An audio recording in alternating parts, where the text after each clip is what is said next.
We are well into summer, and the summer months leading up to deer season could mean a lot of hard work and a lot of preparation for us deer hunters. And it's usually in the form of putting up food plots, putting up trail cameras and mineral stations, and hanging stands and scouting before deer season gets here in September or October. Now, to some of us, this might actually mean accepting a new challenge this year, and it might be in the form of filming your own deer hunts.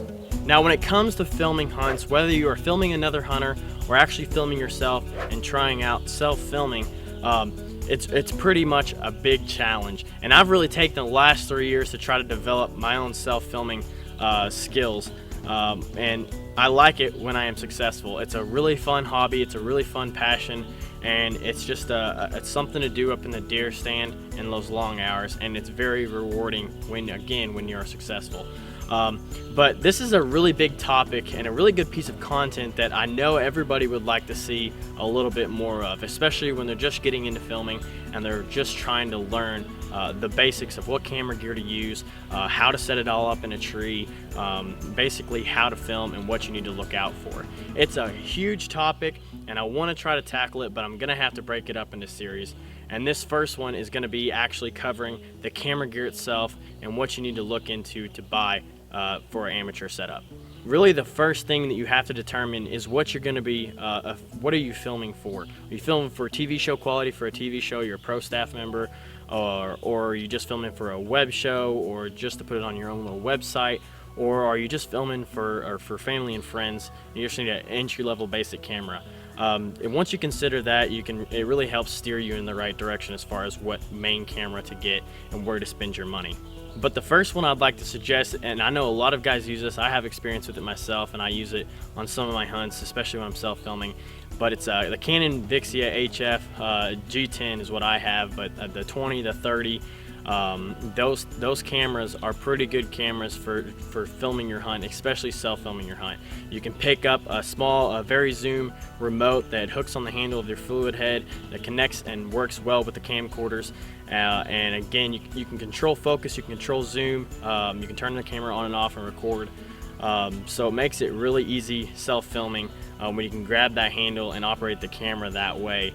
And some other cameras that I'll talk about a little bit later require a lot more attention when you're actually filming. But that's a great one to start out with. Of course, there's other camcorders in that field of price zone, and they're about 600 used and about 1,000, 1,200 new. So that's again, amateur entry-level basic camera to start with. Now, another aspect of filming that you might want to think about, especially when you're in the process of determining what you're going to actually use a camera for, is what I specialize in. It's digital content creation, production, and marketing. And what I'm going to suggest to you is what I'm using now currently to film this, and what I use a lot for filming hunts or doing any kind of work. It's just a cheap DSLR. I'm running a Nikon D5200. And it was a $600 package with 2 lenses. I need to upgrade for what I'm doing, but basically it's an entry-level camera that's a lot cheaper than the camcorder, especially like the Canon new. But you're gonna get a cinematic look, which a lot of people that watch hunting videos like. You're gonna get a lot of good clarity. You're gonna be able to do a lot more with that camera. It might be really hard for self-filming because you have to use the manual focus rings, and it's really hard to run a camera when you're trying to film yourself and trying to kill a deer. But there's a lot more variability with the kind of shots you can do, especially for B-roll shots, and it's just a really good camera to have around.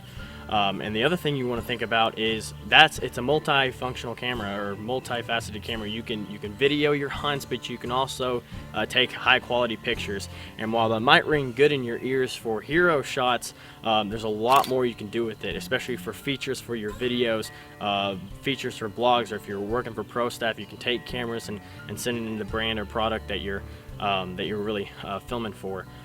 So there's a lot of options there, and that's why I like to use a Nikon D5200 or a basic DSLR. And once you go into DSLRs, you can always move up, and in lenses and getting better bodies. And but it's the better option instead of the Canon or camcorder, because what you're trying to pay for is low light conditions. And as far as DSLR, you have a lot more control of how you can change the video settings and dial it in perfect. So it's a cheaper, but you're getting more use out of it. So that might be something that you want to consider for your main camera. Now, once you decide what you really want, a camcorder or DSLR, once you decide on a main camera that you're gonna film your hunts with, you need a secondary camera angle, and this is usually in the form of a small action camera. And just the obvious one is the GoPro. And using a secondary camera angle or GoPro, especially when you're filming your own hunts, it can pull the hunt together.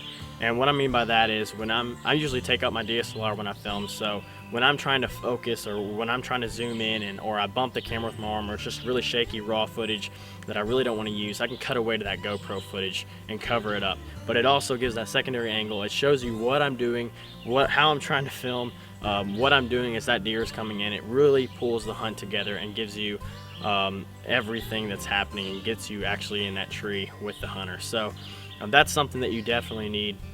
I'm running a GoPro Hero for the session. It's just Wi-Fi enabled, so I can actually connect it to my phone in an app or use a remote.